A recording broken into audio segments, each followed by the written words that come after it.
Welcome to this episode of the story. Have you subscribed yet? Chapter 108, Deep into the Lair. Sumu walked slowly along the mountain path. The surroundings were eerily quiet, with only the occasional chirping of birds breaking the silence. He was well aware that since the bandits had occupied this place for a long time, they must have set up numerous guards. The slightest carelessness could expose his whereabouts. So, he suppressed his spiritual power to the extreme, moving through the forest like an invisible shadow. When he reached the halfway up the mountain, Sumu keenly detected signs of spiritual power fluctuations ahead. He quietly approached and peeked through the thick foliage. A group of bandits dressed in rough mai and holding various weapons were training in an open area. Although their movements were a bit disorganized, each of them was burly and their eyes were filled with ferocity and greed. In the center of the open area, a big and brawny man with a fleshy face was shouting at the others. Judging from his appearance, he should be the leader of this group of bandits. Sumo hid in the shadows, carefully observing the number, distribution, and strength of the bandits. After some observation, he found that there were about 50% of bandits in this group. Most of them had low-level spiritual power cultivation, and only the leader had reached the middle-level spiritual power level.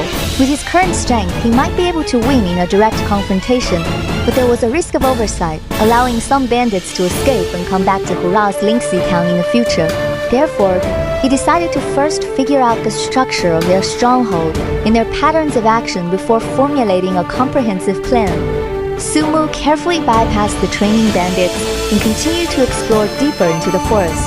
Before long, he discovered the bandits' lair, a huge camp hidden in a valley with many traps and hidden sentries around it. Inside the camp, simple wooden houses were scattered in an orderly manner, filled with looted property and grains. Sumo quietly sneaked into the camp. Using the concealment techniques of reverse, time spiritual power, he skillfully avoided one hidden sentry after another. He moved around the camp, gathering useful information. Suddenly, he heard intense arguing coming from one of the wooden houses. Sumu gently approached the wooden house and peeked inside through the cracks in the planks. Inside the house, apart from the leader he had seen before, there was also a man with a gloomy face dressed in a black robe. The man in a black robe said in a cold tone, "Wang Hu, the task I gave you is simple. Just loot Linksea town thoroughly and bring me all the young people with spiritual power, talent in the town." Look at you! After all this time, you've made a complete mess of things. The leader called Wang, who forced a smile and said, "Sir, you don't understand. Although the people in Linksea town are not very powerful, they are united and resist tenaciously. Moreover, recently we found that there seems to be a powerful person in the town. Our brothers have suffered losses several times when going down the mountain."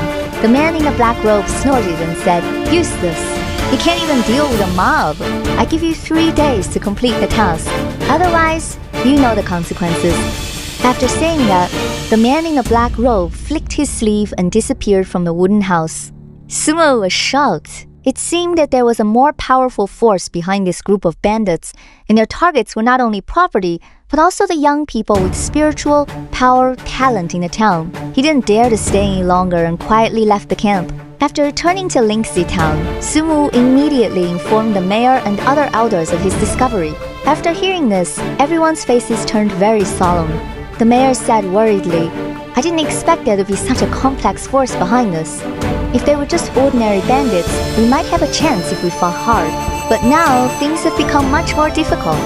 After a moment of thought, Sumu said, "Mayor, elders, although the situation is severe, we can't just sit around and wait for death.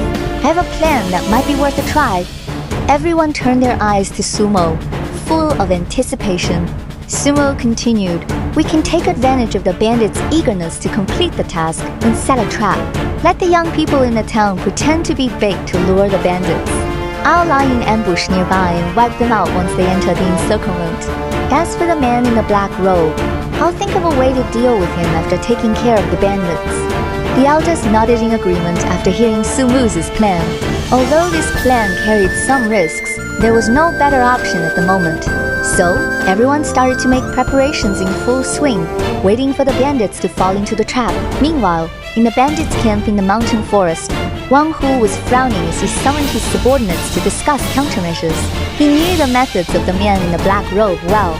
If he couldn't complete the task within 3 days, he and his brothers would lose their lives.